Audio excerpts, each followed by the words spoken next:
Class 3 பார்த்துருவோமா? Third கிளாஸில் நம்ம என்ன பார்க்க போகிறோன்னா எப்படி ஃப்ரேமில் கிளாத் ஃபிக்ஸ் பண்ணலாம் அப்படின்னு பார்க்கலாம். ஃபஸ்ட்டு பாப்ளின் கிளாத் எடுத்துப்போம். பாப்ளின் கிளாத் எடுத்துகிட்டு இந்த ஃப்ரேம் இது வந்து 18 இன்ச் ஃப்ரேம். நான் ஒன்று டீச் பண்ணும் போது மறுபடியும் இன்ஃபர்மேஷன் கொடுக்குறேன். 18 இன்ச் ஃப்ரேமில் எப்படி ஃபிக்ஸ் பண்ணலான்னு பார்க்கலாம். இந்த 18 இன்ச் ஃப்ரேமில் க்ளோஸாக இருக்கும். இதில் 2 ரிங் இருக்கும். இது ஒன்று வந்துட்டு ஃபுல் ரிங்காக இருக்கும். ஒன்றுத்தில் வந்துட்டு இந்த எட்ஜஸில் ஸ்க்ரூ போட்டிருக்கும். நோட் பண்ணால் தெரியும். ஒன்று ஃபுல் ரிங்காக இருக்கும், இன்னொருத்தில் ஸ்க்ரூ போட்டிருக்கும். அந்த ஸ்க்ரூ அட்ஜஸ்ட் பண்ணலாம். டைட் பண்ணுறது இதுதான் மேலே வைக்கிறது, இது கீழே வைக்கிறது. ஃபுல் ரிங்கு மேலே தான் நம்ம கிளாத்தை வைப்போம்.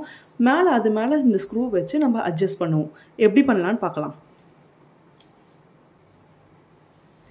கீழே ஃபுல் சர்க்கிள் இருக்க ரிங்கை வந்து வச்சுருக்கேன். ஃபுல் சர்க்கிள் இருக்க ரிங்கை கீழே வச்சுட்டு அது மேலே இந்த பாப்ளின் கிளாத்தை சிங்கிள் லேயராக மேலே ஃபுல்லாக கவர் பண்ணுறேன். ஓகேவா? தெரியுதுங்களா? ஃபுல்லாக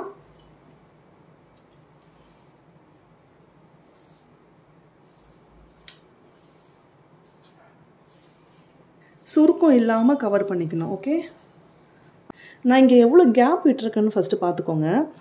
இதுக்கும் இந்த ரிங்கை விட கொஞ்சம் ஒரு சென்டிமீட்டர் 2 சென்டிமீட்டர் தூரம் வெளியில் துணி விட்டுக்கோங்க. ஏன்னா நம்ம அட்ஜஸ்ட் பண்ணுவோம். போட்டுட்டு அட்ஜஸ்ட் பண்ணும்போது நம்மளுக்கு கொஞ்சம் துணி இருந்தால் தான் வெளியில் அழகாக இழுத்து அட்ஜஸ்ட் பண்ண முடியும். இல்லைன்னா மறுபடியும் உள்ளே அமுங்கிடும். ஓகே, இப்போது அதுக்கு மேலே இந்த ஸ்க்ரூ இருக்க ரிங்கை நான் ஃபிக்ஸ் பண்ணுறேன். ஃபஸ்ட்டு வச்சு ஸ்க்ரூ வந்து கொஞ்சம் ஓப்பன் பண்ணிக்கோங்க. கொஞ்சம் ஸ்க்ரூ இந்த மாதிரி ஓப்பன் பண்ணிங்கன்னா கொஞ்சம் லூஸ் ஆகும். இதுதான் அந்த லூஸ் ஆகிறது, டைட் ஆகிறது. ஓகேவா? கொஞ்சம் லூஸ் பண்ணிவிட்டு அந்த ஃபுல் ரிங்கு கவர் பண்ணுற மாதிரி இப்படி ப்ரெஸ் பண்ணிக்கோங்க. ப்ரெஸ் பண்ணிட்டேன்னா ப்ரெஸ் பண்ணிவிட்டு இப்போ இந்த ரிங்கை பார்த்தா உங்களுக்கு தெரியும் எவ்வளோ லூஸாக இருக்குது துணின்ட்டு. இப்போ நம்ம அட்ஜஸ்ட் பண்ணணும். அட்ஜஸ்ட் பண்ணுறதுக்கு துணியை வச்சு இந்த ஸ்க்ரூவை டைட் பண்ணணும். ஓகேவா? டைட் பண்ணிட்டீங்க. அப்பையும் இந்த துணி வந்துட்டு லூஸாக இருக்குது. இந்த துணி மட்டும் லூஸாக இருக்கவே கூடாது. நீங்கள் துணி லூஸாக போட்டிங்கன்னா எந்த டிசைனுமே வராது. சரி, இப்போ இந்த துணி எப்படி அட்ஜஸ்ட் பண்ணலாம் அப்படின்ட்டு பார்க்கலாம். டைட் பண்ணணும். இப்போ கீழே ஃபுல் ரிங்கை இப்படி வச்சுட்டு ஒரு கையை இப்படி வச்சுட்டு கொஞ்சம் கொஞ்சமாக இப்படி பிடிச்சிக்கோங்க. பிடிச்சிட்டு 2 ரிங்கையும் சேர்த்த மாதிரி இப்படி பிடிச்சிக்கோங்க. பிடிச்சிக்கிட்டு கொஞ்சம் கொஞ்சமாக உங்கள் துணி இழுத்தீங்கன்னா டைட் ஆகிறது உங்களுக்கு ஃபீல் ஆகும். ஓகேவா? இங்கே பிடிச்சிருக்கீங்கன்னா பக்கத்தில் தான் இழுக்கணும். கொஞ்சம் தள்ளி போய் இப்படி இழுத்தீங்கன்னா இதுக்கும் இந்த டிஸ்டன்ஸில் கொஞ்சம் தள்ளி போய் இழுத்தீங்கன்னா 2 ரிங்கும் செப்பரேட் ஆகிடும். ஸோ இங்கே பிடிச்சிக்கிட்டு ஃபஸ்ட்டு இந்த ஒரு பொறுமையாக அந்த ரிங்கை சர்க்கிள் ஃபுல்லாக இப்படி கொஞ்சம் கொஞ்சமாக இப்படி கொஞ்சம் திருப்பி கொஞ்சம் வெளியில் ஒரு ரிங்கு வெளியில் வர மாதிரி ஃபீல் ஆச்சுன்னா இப்போ மறுபடியும் ஜாயின் பண்ணி கொஞ்சம் கொஞ்சமாக ஒரு கையில் அந்த 2 ரிங்கையும் இப்படி பிடிச்சிக்கணும். பிடிச்சிட்டு பொறுமையாக தெரியுதுங்களா சுருக்கம்? இப்படி பொறுமையாக இழுத்திங்கன்னா சுருக்கம் அழகாக வந்துடும், டைட் ஆகிடும். உங்களால் எவ்வளோ டைட் பண்ண முடியுதோ அந்த அளவுக்கு டைட் பண்ணுங்கள். ரொம்ப டைட் பண்ணுறேன்னு ஸ்க்ரூவை ரொம்ப டைட் பண்ணாலும் ரிங்கு உடையிறதுக்கு சான்ஸ் அதிகம். ஸோ பார்த்து கொஞ்சம் ஜென்டிலாக ஹேண்ட் பண்ணுங்கள். ஃபுல் ரிங்கையும் அந்த ஸ்க்ரூ வரைக்கும் நம்ம இந்த மாதிரி டைட் பண்ணி கொண்டு போகலாம்.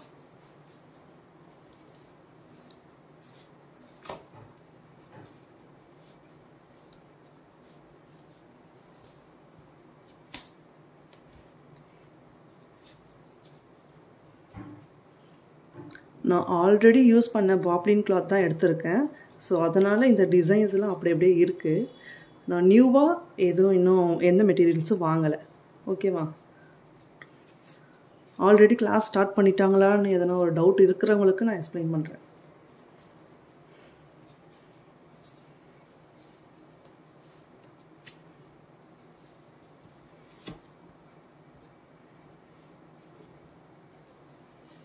இப்போ நம்ம ஸ்க்ரூ கிட்ட வந்துட்டோமா?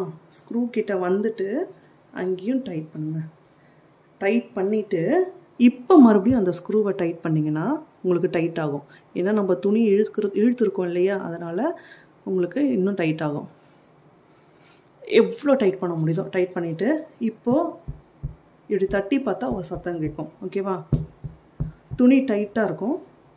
டைட்டாக இருக்கும் போது உள்ள அமுங்காது, ஷேக் ஆகாது. சரி, ஓகே. இப்போது நம்ம டைட் பண்ணிட்டோம். டைட் பண்ணிவிட்டு பார்த்தாலே தெரியும் எவ்வளோ ஸ்டிப்பாக எந்த சுருக்கமும் இல்லாமல் நீட்டாக இருக்கும். ஓகேவா? இப்போ இதை வந்துட்டு ஸ்டாண்டில் எப்படி ஃபிக்ஸ் பண்ணுறதுன்னு பார்ப்போமா? நீங்கள் ஸ்டாண்டு வாங்கும் போது இதை அப்படியே கொடுக்க மாட்டாங்க. இந்த 4 லெக்ஸ் இருக்குது பார்த்தீங்களா, இது எல்லாமே தனித்தனியாக தான் இருக்கும். இங்கே ஸ்க்ரூ கொடுத்துருப்பாங்க. இது ஸ்க்ரூ போட்டு நம்ம அட்ஜஸ்ட் பண்ணிக்கணும். ஓகேவா? இது நார்மல் மெத்தடு தான். உங்களுக்கு பார்த்தாலே புரியும். இங்கே ஹோல்ஸ் இருக்கும். இந்த ஸ்க்ரூ போட்டு இந்த லெக்கை வந்துட்டு இந்த 4 சைடும் நம்ம அட்ஜஸ்ட் பண்ணிக்கணும். அட்ஜஸ்ட் பண்ணிவிட்டு இந்த ரிங்கை அட்ஜஸ்ட் பண்ணுறதுக்கு இங்கே இருக்குது பாருங்கள் ஆப்ஷன். ஓகேவா? இந்த ஸ்க்ரூ எதுக்கு கொடுத்துருக்காங்கன்னா, இங்கே இருக்கிற ரிங்கு இப்போ இது மேலே நம்ம ஃப்ரேம் ஃபிக்ஸ் பண்ண போகிறோம் இல்லையா, அந்த ஃப்ரேமுக்கு தேவையான அட்ஜஸ்ட்மெண்ட். இப்போ நம்ம இப்படி ஓப்பன் பண்ணோன்னா ரிங்கு வந்து கொஞ்சம் பெருசாகும். ஆனால் இது எதுக்கு மோஸ்ட்டாக யூஸ் பண்ணான்னா, இப்போ 16 மோஸ்ட்டாக இது 18 ஃப்ரேம் ரிங்குனா 18 ஃப்ரேம் ரிங்குக்கு தான் யூஸ்ஃபுல்லாக இருக்கும். 18 ஃப்ரேம் ரிங்கு கூட இப்போ துணி வந்துட்டு கொஞ்சம் வந்து திக்காக இருக்குது, தின்னாக இருக்குது, அந்த மாதிரி இருக்கும் போது இந்த ஸ்க்ரூ வந்து வச்சு கொஞ்சம் அட்ஜஸ்ட் பண்ணிக்கலாம். சரி, இப்போதைக்கு தெரியுதுங்களா உங்களுக்கு? இதுதான் அட்ஜஸ்ட்மெண்ட். கொஞ்சம் பெருசாக வேணா பெருசாக பண்ணிக்கலாம், சின்னதாக வேணா சின்னதாக பண்ணிக்கலாம். சரி, ஓகே. இப்போ நம்ம வந்துட்டு நார்மல் சைஸ்லேயே இருக்கட்டும். கொஞ்சம் கேப் விட்டுருக்கோம். இந்த கேப்பில் அந்த ஃப்ரேம் உட்காருதான்னு பார்ப்போம். அப்படி உட்காரலைன்னா கொஞ்சம் லூஸ் பண்ணிவிட்டு மறுபடியும் உட்கார வைப்போம். பார்க்கலாமா? இப்போ ஃப்ரேம் எப்படி வைக்கலாம் அப்படின்னு பார்த்தீங்கன்னா, இப்போ டிசைன் பண்ணது இந்த ஃப்ரேம் இங்கே இருக்கா, இந்த ஸ்க்ரூ தானே மேலே இருக்குது. எல்லா துணி இப்போ கீழே இருக்க துணியெல்லாம் எக்ஸ்ட்ரா துணி. இந்த எக்ஸ்ட்ராஸ் எல்லாமே வெளியில் இருக்கணும். வெளியில் வச்சுட்டு இப்போ இது எல்லாமே எக்ஸ்ட்ரா துணி எல்லாமே நான் ரிங்கு மேலே வைக்கிறேன். ரிங்கு மேலே வச்சுட்டு நான் இப்படி ஃபிக்ஸ் பண்ணி காட்டுறேன் உங்களுக்கு.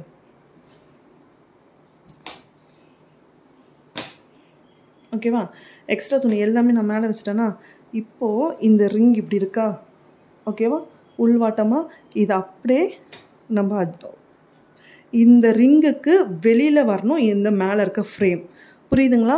இந்த ரிங் இருக்கு இல்லையா, இதுக்கு வெளியில் ஃப்ரேம் வரணும். வச்சு அவ்வளோதான். இது அப்படியே அட்டாச் பண்ணி விட்டுருங்க.